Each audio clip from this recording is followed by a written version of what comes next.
তো জানে বুন্ডি, এই ছেলেটা কে হয় তোমার? আমার বয়ফ্রেন্ড, মানে আমি বিয়ে করছি।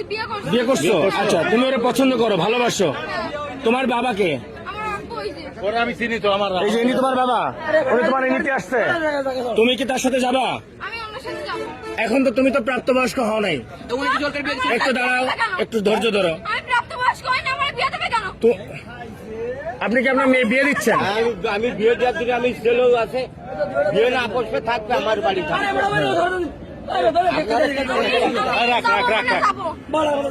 তুমি কি ওর সাথে যাবা? এখন তুমি তো প্রাপ্তবয়স্ক হও নাই। আমি ওর আব্বুর সাথে কথা বলছি।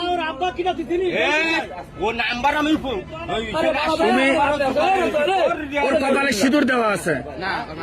আরে মুসলমান, মুসলমান কখন? মেয়ে দিচ্ছিলাম তাই মনে লাগছে। তোমার বাসা কোথায়? তোমরা নিতে আসছো? এরা যদি এখন তোমার মায়েরা পুলিশে দেয় কি করবা? তুমি এত সাহস নিয়ে কিভাবে আসলে রাজশাহী থেকে এখানে? ফোন করেছে এই জন্য এসে আমি বলছি বলে তো আসছি। তুমি সাহস দিয়ে আনছো, এমনকি তুমি ওর সাথে যাবা? হ্যাঁ, যাবো। আর ও যদি তোমার একটা বিপদে ফেলে তাহলে কি হবে? কি করে বিপদে ফেলাবে? মনে করো যে একটা বিপদে ফেললো, ও তোমার একটা বিপদে ফেললো। আমার আব্বু বলছে আমি যদি চলে যাইতে চাই আমাকে চলে যাইতে বলছে। তুমি আর গায়ে হাত দেবো না, যা। আমি যা বলছি আমি আর দেবো না, দেবো না, দেবো না, দেবো না, আমি দেবো না।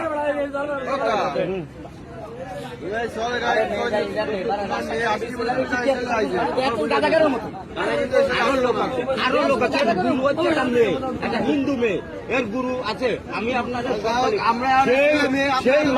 সেই মায়ের আমি আটকাইছি। না না, প্রশাসনের বাইরে দেওয়া যাবে না। তোমরা একটু এদিকে আসো, আমার সাথে আসো। তোমরা একটু এদিকে আসো, এদিকে আসো। হ্যাঁ ভাই, এটা আমার একটু এদিকে আসো আমার সাথে। কেউ গায়ে হাত দেবে না, কেউ গায়ে হাত দেবে না, আমি তোমাকে বললাম। এদিকে আসো, আমার সাথে আসো। আসো। এদিকে আসো, এদিকে আসো।